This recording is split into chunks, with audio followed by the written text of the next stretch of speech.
Hey y'all, so I'm Brie, so now it's she, her. I'm one of the co-creators and one of the writers on Teenplicity. So today I'm going to be teaching you all, or showing y'all, how to make Christmas cookies. Actually, teaching y'all how to make sparkling apple cider Christmas cookies. I've never actually made these before, but as I always say, I might as well try out a new recipe on camera for everyone to see all your mistakes. So let's do it. So the recipe that I'm using is actually kind of a mix of 3 different recipes that I found online, and I kind of just modified all of them to create one kind of cohesive recipe that I thought would work out and make a really good cookie. So here are the ingredients that you need, maybe, to make these sparkling apple cider cookies that hopefully turn out great. So we have the butter, which is softened in room temperature, and I cut it into cute little cubes. We have sparkling apple cider, sugar, flour, egg, baking powder, vanilla extract, and apple cider instant mix. So the recipe kind of calls for you to preheat the oven to 350, as you're making a dough. But actually we're going to chill the dough for about an hour after we kind of mold it all together inside the mixer. So my oven doesn't take that long to preheat, therefore I'm going to preheat the oven later on in the video. But just for a sidebar for anyone who maybe this is like your first time baking, whatever, usually once you're making a recipe, you should preheat the oven as you're putting the ingredients together, because you don't want to put your stuff into a cold oven and wait for it to, heat up. Alright, let's get started. So beat the butter and sugar together inside the mixer. So you just put the butter in. Quick note about butter in terms of making cookies. It really kind of depends on the type of cookie that you want for the type of butter that you have. Using like melted butter, like room temp melted butter, makes the cookies like spread a little bit more, and that's like really good for if you're making like some chocolate chip cookies, if you like a really like thin and crispy cookie, which I do. I've never been able to do it correctly though. Fun fact about that. And if you want a cookie that's kind of more like a sugar cookie or a butter cookie, which is actually what this is going to be, it's kind of like a butter cookie base but with apple cider in it, then you instead really want to do, oops, that's not the right amount of sugar. But if you really want to have kind of like a little bit more of a chewy base, or like a softer base, which is what most like butter and sugar cookies are, then you want it to be a little bit more solid. Most of that is just because we're going to be cutting the cookies out in 2 shapes, and the butter not being like completely melted helps it make more of a shape that we can roll out later on after we chill it for an hour. Okay, so half a cup of sugar. Put that in there, just like that. This is going to be a little bit loud. Sorry for folks. Consider it like a really noisy ASMR or something. So we beat it at a low speed until it's fully blended. So after it's fully blended, you want to make sure to beat high until it's like light and fluffy, which it is a little bit more. Light and fluffy, or like light and creamy is kind of really what you're looking for. It's just really like this. Let me grab a little bit less. A little bit like this consistency though. At the moment, once you add more stuff in, it'll be more like a dough. So now that we have it at that consistency, we are going to add in our egg, vanilla extract, like the apple cider stuff. Some people who are very good at baking can just do it very easily. I, on the other hand, I'm not that experienced as a baker. So let's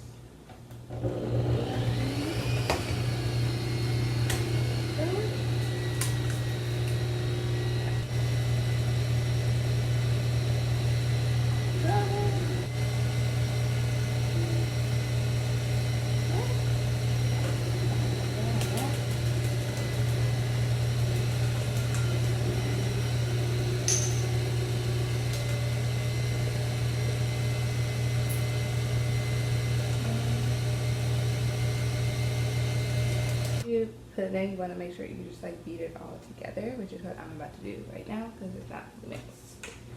Quick side part, since I was kind of making up this recipe as I went along, it's a little bit more liquid than the recipe actually calls for, so it won't mix completely. But you know, just gonna wing it. I think it's gonna still turn out. Look, they're still gonna turn out to be cookies, and it's very hard to completely mess up a cookie. This is what it looks like in a bowl. I know it kind of looks like a mess, but once it becomes cookies, it's gonna look fantastic. So you're going to beat in the flour and the baking powder until it's like just blended. Here's the thing about the flour measurement. Every single recipe that I've looked at, they all were different. Every single recipe I looked at, they all required a different amount of flour. So one required 2 cups of flour, one required 2.5 cups, another required 3 cups of flour.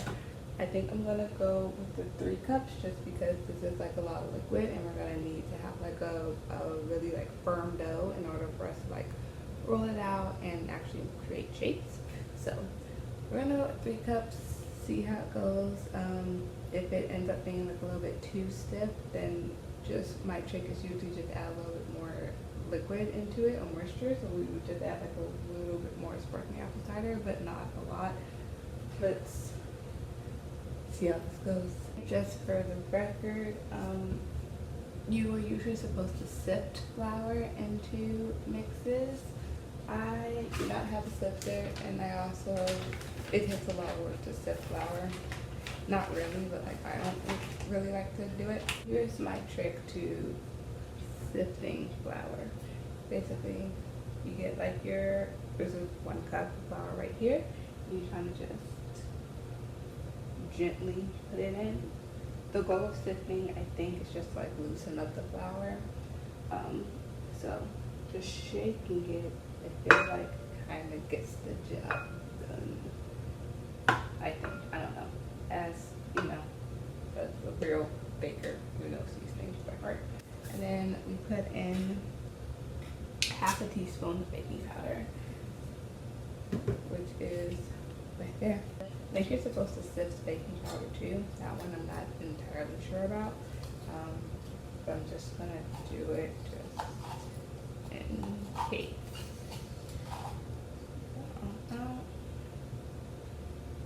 Now the recipes all kind of call for you stirring it until like literally just combined. So that's what I'm gonna do, just until it's like combined, and then I'm gonna take it out. So can use a little bit more mixing, so I'm about to do that. But it is forming a dough, which is great. It means that I used maybe the right amount of flour, so yay for me. This is kind of what it looks like. I have flour in my hands. This is kind of what it looks like right now. Very adorable. My hands are clean, by the way. I washed them, so I can do that. I know we are in a panorama, so I want to make sure your hands are clean. Also, just in general, make sure your hands are clean if you're cooking something. So now we have our dough forms. There we go. Let's scrape the dough off of these things, the mixers, the whatever they're called. Ta-da! Cookie dough. It smells really, really good. It smells a lot like apple cider, which is great because I love the smell of apple cider. Next part is you have to kind of divide this into four parts. If you've ever watched like cooking videos on like YouTube or like a cooking show or a baking show, you've probably seen people take it, they put in like plastic wrap, kind of like wrap it up, and then they stick it in like the fridge or refrigerator. They stick in like the fridge or the freezer. So that's basically what we're doing with this dough. See it? Look how cool it is. You may not do that before I drop it. But so I'm going to divide them into 4. So I'm basically just going to break it in half. Just a little bit more than, they're not even, but it's fine.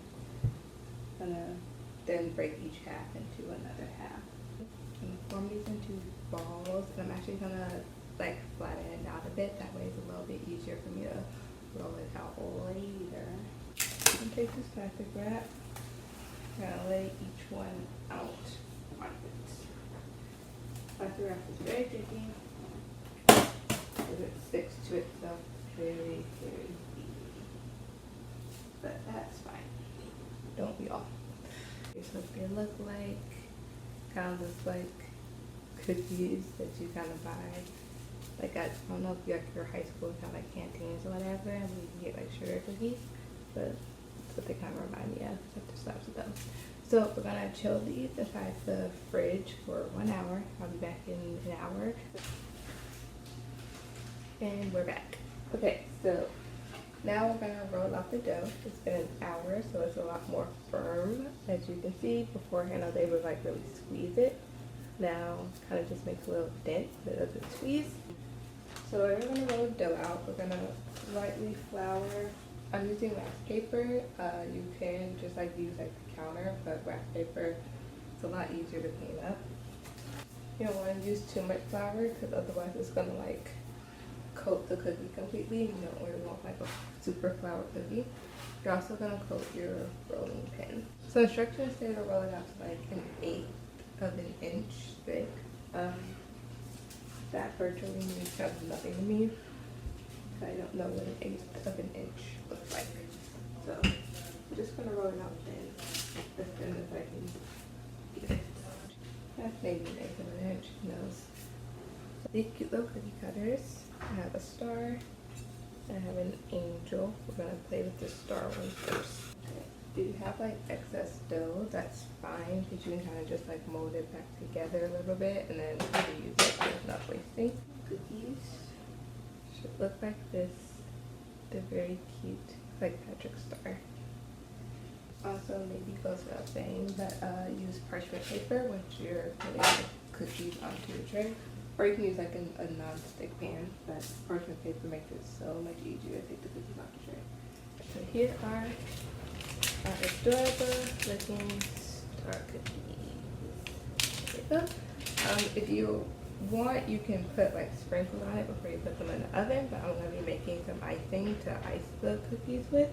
So I'm just not going to put sprinkles on them yet. I'm going to put them on once I do the icing. And set a timer for, I don't know my heart, set a timer for like 10 minutes. And back again. So the cookies are now out of the oven, which you see here. They're cooling. So while they're cooling, I'm going to make the royal icing. Royal icing is pretty much what you see once you get like a shortbread sugar cookie at like a store. If you see like the icing that sits on top, that's basically what it is, and it looks like a glaze. It's actually pretty simple to make, although I've only tried to make it one time and I did it wrong, but that's because I didn't know what I was doing at that point. I know what I'm doing now. So you only need 3 ingredients in order to make royal icing. It's basically powdered sugar, vanilla extract, and egg whites. So you start off first with the egg whites and the vanilla extract.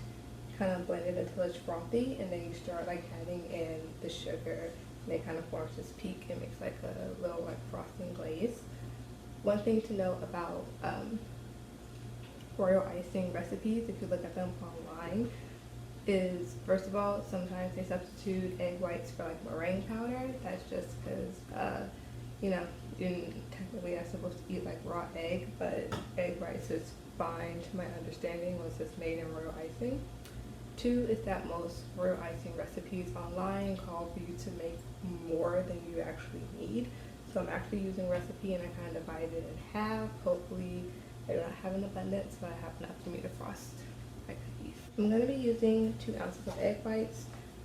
1 egg is essentially like 1 tablespoon. So in order to get this, I'm going to be using 4 tablespoons of egg whites, because egg whites are a little bit less than the size of a regular egg. Adding half a teaspoon of vanilla extract.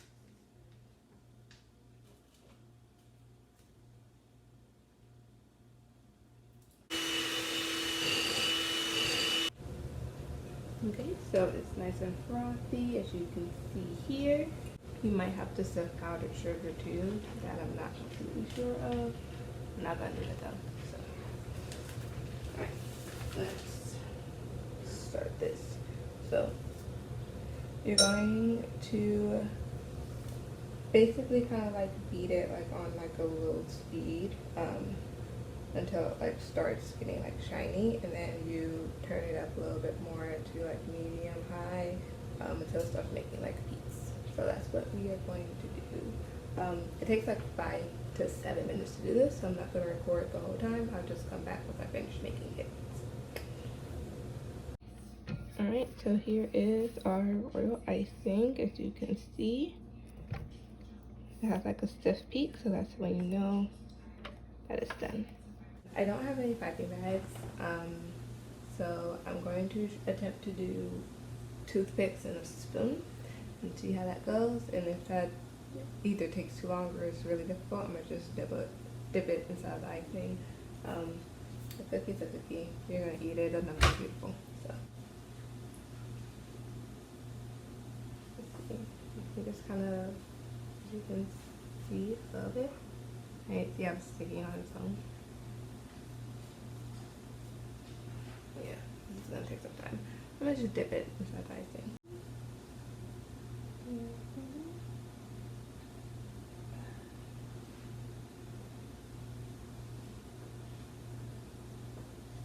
You know what? I'm into it. Very cute.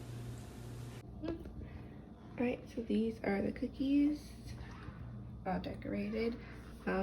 It takes like an hour or two for the icing to like properly set on the cookie. So I'll come back at that time to show you like the complete final cleanup when they don't look as messy as they do right now.